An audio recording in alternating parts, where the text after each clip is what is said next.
오늘은 내주하시는 성령, 내주하시는 성령이라는 제목으로 하나님의 말씀 함께 나눕니다.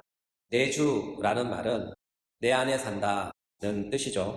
누가 내 안에 살까요? 바로 삼위일체 하나님 가운데 제3위격이신 성령께서 내 안에 사십니다. 언제부터 내 안에 사셨을까요?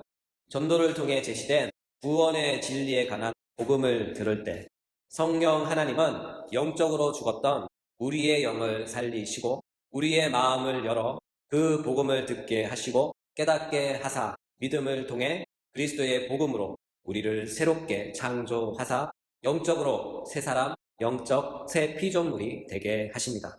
그리고 새 사람 안에 임재하시고 영적 새 사람 안에 내주하셔서 영적 새 사람과 영원토록 함께 사십니다. 따라서 성령께서 우리 안에 언제부터 계셨는가 묻는다면 대답은 우리가 복음을 듣고 믿을 때, 우리가 복음을 듣고 믿을 때입니다.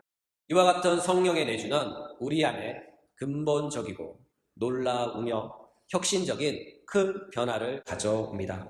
근본적이며 놀랍고 혁신적인 큰 변화가 무엇인가 묻는다면 그것은 바로 우리를 죄의 나라에서 구출하여 그리스도의 나라로 옮겨 정착시킨 것이죠.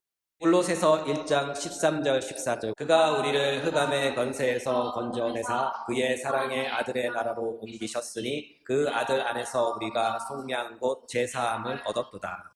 이 구절에 의하면 흑암의 권세에서 건져내어 하나님의 아들의 나라로 옮기시는 이가 누구신가 하면요, 바로 성령 하나님이십니다.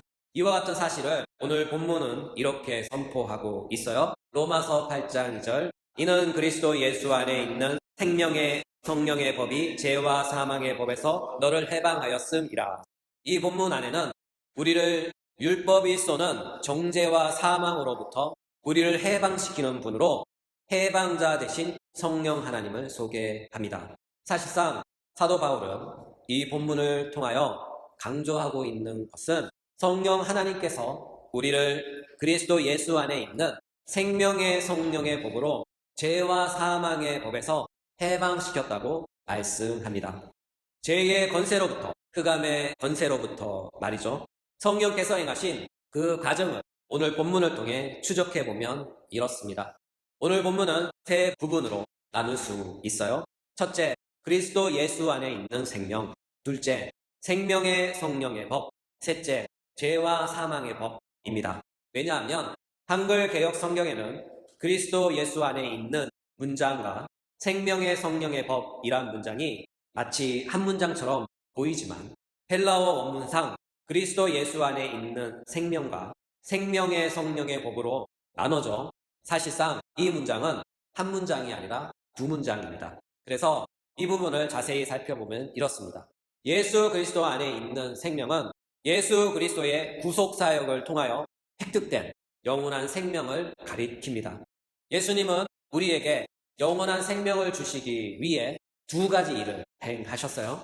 먼저 우리의 형벌적 죄를 없애기 위해 우리를 위한 죄가 되어 십자가에서 우리를 대신하여 죽으시고 그 죽음을 통하여 하나님이 정하신 죄에 대한 형벌의 값을 속전하셨으며 그 결과 하나님의 공의를 만족시키사 죄로부터 우리를 하나님의 공의의 형벌로부터 우리를 영원토록 구원해 주신 것입니다.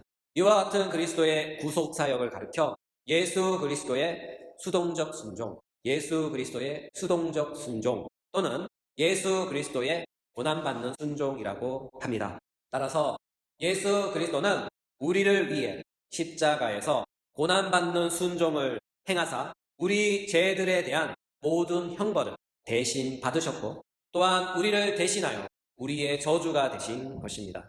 이 사실을 사도 바울은 갈라디아서에서 이렇게 증거합니다. 갈라디아서 3장 13절 그리스도께서 우리를 위하여 저주를 받은 바 되사 율법의 저주에서 우리를 속량하셨으니 기록된 바 나무에 달린 자마다 저주 아래에 있는 자라 하였음이라. 또한 로마서에서는 이렇게 말씀하시죠. 로마서 3장 24절부터 26절 그리스도 예수 안에 있는 속량으로 말미암아 하나님의 은혜로 값없이 의롭다 하심을 얻은 자가 되었느니라. 이 예수를 하나님이 그의 피로써 믿음으로 말미암아 화목 제물로 세우셨으니 이는 하나님께서 길이 참으시는 중에 전에 지은 죄를 간과하심으로 자기의 의로움을 나타내려 하심이라. 곧 이때에 자기의 의로우심을 나타내사 자기도 의로우시며 또한 예수를 믿는 자를 의롭다 하려 하심이라. 이와 같은 예수님의 구속 사역으로 인하여 그리스도 예수 안에 있는 자는 아담의 한 범죄로 인해 율법이 정한 정죄인 형벌을 또한 하나님의 공의로운 심판을 받지 않습니다. 왜냐하면 우리의 주님이신 예수 그리스도께서 죄인을 용서하실 수 있는 죄사함의 권세를 당신의 고난받는 순종을 통해 획득하셨기 때문입니다.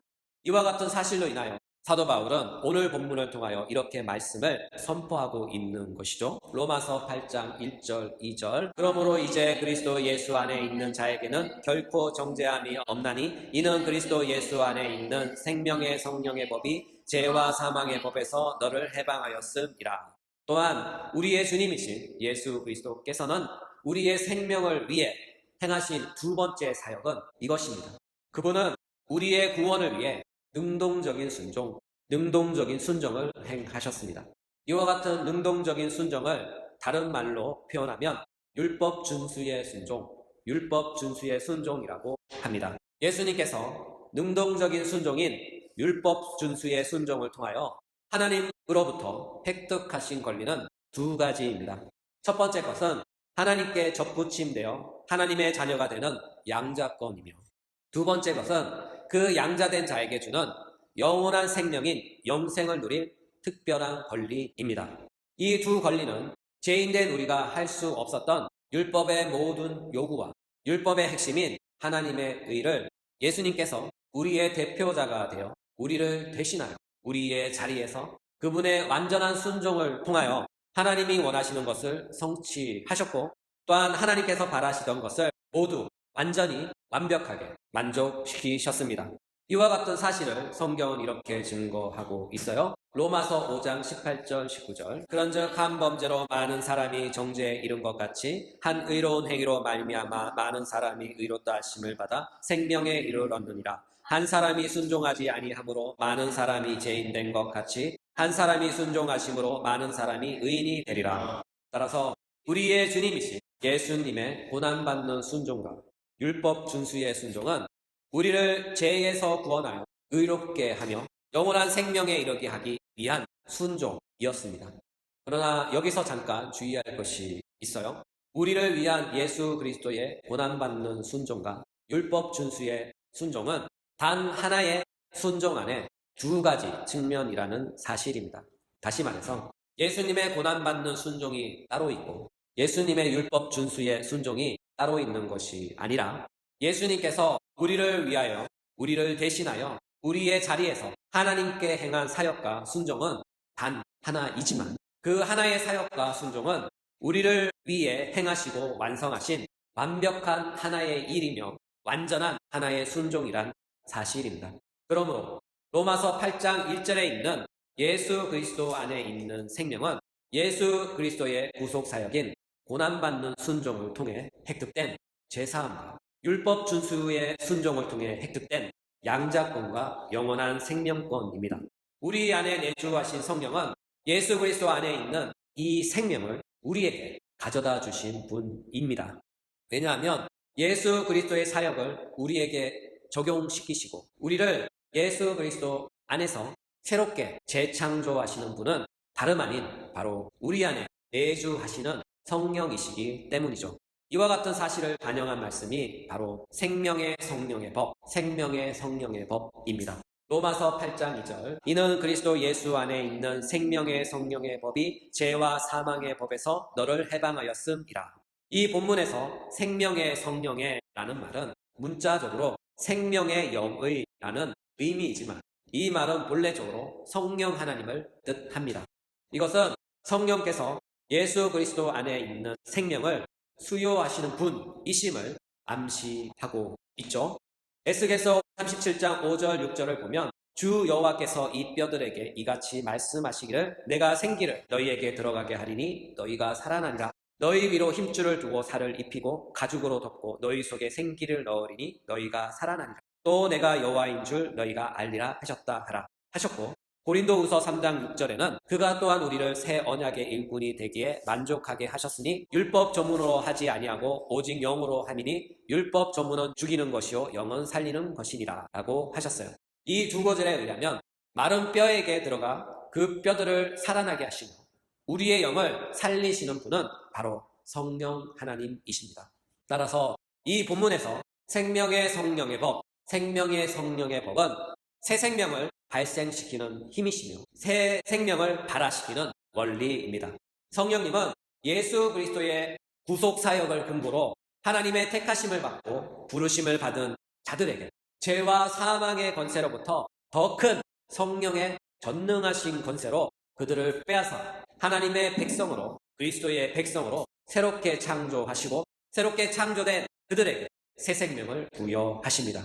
그러므로 생명의 성령의 법은 그리스도 예수 안에 있는 신자 안에 내주하시면서 생명의 영으로 강력하게 활동하시는 성령의 사역과 활동을 표현한 말입니다. 이와 같은 이유로 그리스도 예수 안에 있는 신자는 그 어떤 죄의 세력과 활동에도 주눅들지 않고, 또한 죄와 사망의 법에 굴복하여 붙잡히지 않고, 언제나 죄로부터 사망으로부터 탈출하고 해방되어 죄에 대하여 참 자유인으로 살아갈 수 있는 것입니다. 다시 말해서 예수 그리스도 안에 있는 신자는 성령의 도우심으로 말미암아 그가 간절히 바라고 원하기만 한다면 그는 언제든지 복되고 소망찬 새 생명의 활기찬 생활을 할 수 있다는 뜻입니다. 이것을 다른 표현으로 성령 충만, 성령 충만이라고 합니다. 이와 같은 이유로 그리스도인은 날마다 시험을 당하나 그 시험이 그를 넘어뜨리지 못합니다. 환난이 오나 그 환난이 그를 완전한 절망으로 몰 수 없습니다. 왜냐하면 우리 안에는 성령이 계시고 성령은 우리 안에서 가만히 아무 활동도 없이 계시는 것이 아니라 죄의 힘보다 사망의 활동보다 더 큰 전능한 힘으로, 더 큰 활발한 활동으로 우리를 보호하시고 일으키시고 날마다 새롭게 하십니다. 여러분, 이 사실을 믿으시기 바랍니다. 이와 같은 이유로 사도 바울은 이렇게 외치고 있습니다. 로마서 8장 35절부터 39절. 누가 우리를 그리스도의 사랑에서 끊으리요? 환난이나 공고나 박해나 기근이나 적신이나 위험이나 칼이랴. 기록된 바 우리가 종일 주를 위하여 죽음을 당하게 되며 도살당할 양같이 여김을 받았다 함과 같으니라. 그러나 이 모든 일에 우리를 사랑하시는 이를 말미암아 우리가 넉넉히 이기느니라. 내가 확신하노니 사망이나 생명이나 천사나 권세자들이나 현재 일이나 장래 일이나 능력이나 높음이나 깊음이나 다른 어떤 피조물이라도 우리를 우리 주 그리스도 예수 안에 있는 하나님의 사랑에서 끊을 수 없느니라.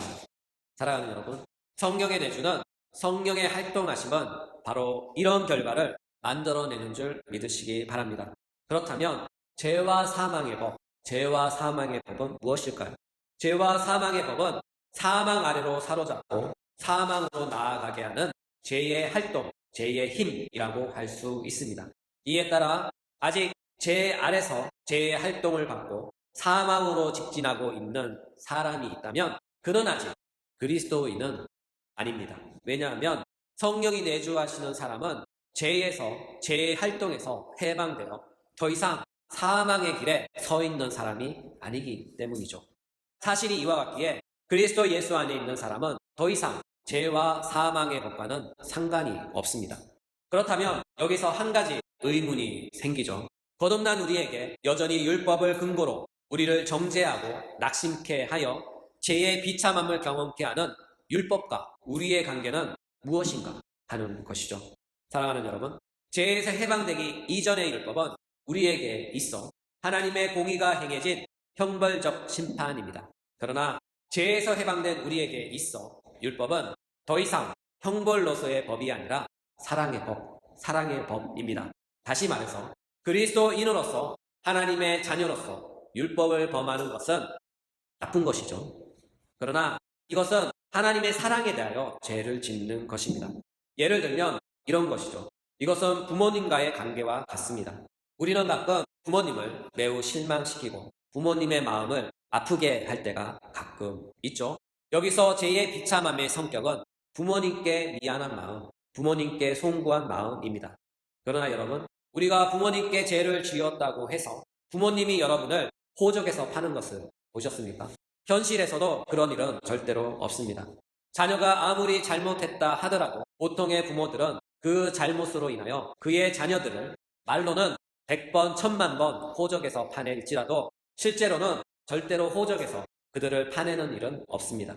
하나님과 그의 자녀된 그리스도인의 관계가 바로 그런 것이죠.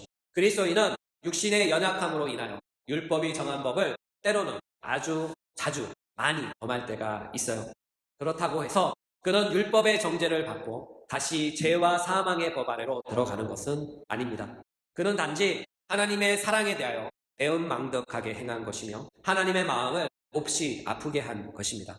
사실이 이와 같다고 해서 하나님께서는 당신의 독생자를 십자가에서 우리를 위한 죄값으로 속전하시고 그분의 사랑하는 아들과 바꾼 우리를 당신의 사랑에 보답하지 못했다고 해서 당신의 마음을 아프게 했다고 해서 영원한 생명에서 구원의 명단에서 삭제시키실까요? 여러분, 절대로 그런 일은 없습니다. 우리에게는 절대로 그런 일은 안 일어납니다. 이 사실을 믿으시기 바랍니다. 그러나 이에 대한 하나님의 책망은 있어요. 하나님의 책망은 자녀의 죄를 꾸짖고 잘못된 길로 가는 나쁜 습관을 꼬집어 바르게 교정하는 것입니다. 하나님의 이와 같은 행위를 하나님의 자녀들이 볼 때 이렇게 봅니다. 고통, 시련, 역경, 반란 이렇게 보죠. 히브리서 12장 10절 그들은 잠시 자기의 뜻대로 우리를 징계하였거니와 오직 하나님은 우리의 유익을 위하여 그의 거룩하심에 참여하게 하시느니라. 이 구절에서 징계라는 단어가 나옵니다. 이 징계에 해당하는 헬라어 에파디오는 문자적으로 아이들을 훈련시키다, 아이들을 훈련시킨다는 뜻을 갖고 있어요. 이 훈련의 목적은 우리를 하나님의 자녀로서 하나님의 자녀답게 그리스도인답게 만드는 것입니다. 이 훈련을 시키는 주체가 누구냐라고 묻는다면 그분은 바로 하나님이십니다.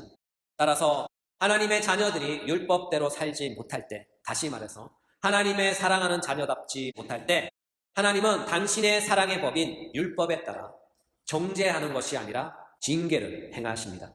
징계의 목적은 하나님의 거룩함에 참여하게 하고 우리를 하나님의 백성답게 하나님의 자녀답게 살아가도록 하기 위해서입니다. 이와 같은 사실로 인하여 시편 기자는 이렇게 고백하고 있어요. 시편 119편 67절에 보면 고난당하기 전에는 내가 그릇 행하였더니 이제는 주의 말씀을 지키나이다 라고 고백합니다. 따라서 우리는 이제 죄와 사망의 법인 율법에서 벗어나 생명의 성령의 법인 하나님의 사랑의 법에 안착했습니다. 이전에는 정죄하는 율법이었지만 지금은 징계하는 하나님의 사랑의 법이 되었고 전에는 죄의 종으로서 율법을 섬겼지만 이제는 하나님의 자녀로서 사랑의 법을 섬깁니다. 종에게 있어 율법은 의로운 정죄와 공의로운 하나님의 심판이지만 자녀에게 있어 율법은 부드러운 하나님의 사랑의 겉면이며 훈육입니다. 이와 같은 사실로 인하여 오늘 본문은 이렇게 말씀합니다. 로마서 8장 1절 2절 그러므로 이제 그리스도 예수 안에 있는 자에게는 결코 정죄함이 없나니 이는 그리스도 예수 안에 있는 생명의 성령의 법이 죄와 사망의 법에서 너를 해방하였습니다. 말씀을 마무리합니다. 8장 이전의 내용인 로마서 7장의 내용은 죄의 내주로 인하여 거듭난 신자가 겪는 죄의 비참함에 대하여 말씀합니다. 이것은 거듭난 신자가 해결하지 못한 난제였습니다. 그러나 로마서 8장은 그 고민에 대한 선명한 답을 합니다. 바로 그 고민의 선명한 답은 신자 안에는 성령께서 내주하신다는 사실입니다. 죄의 내주와 성령의 내주는 신자 안에서 내적, 영적 갈등을 일으키는 주 원인입니다.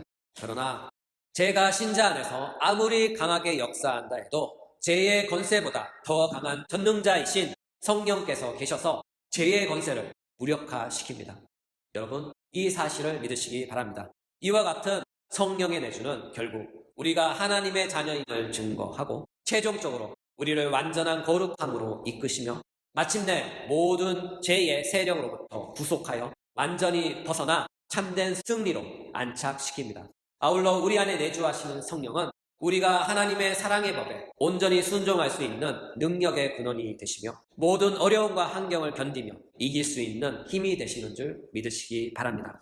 그러므로 우리는 날마다 우리 안에 내주하시는 성령을 의지하여 그분의 능력으로 순종하고 승리하시는 믿음의 신실한 종들 되시길 예수님의 이름으로 축복합니다.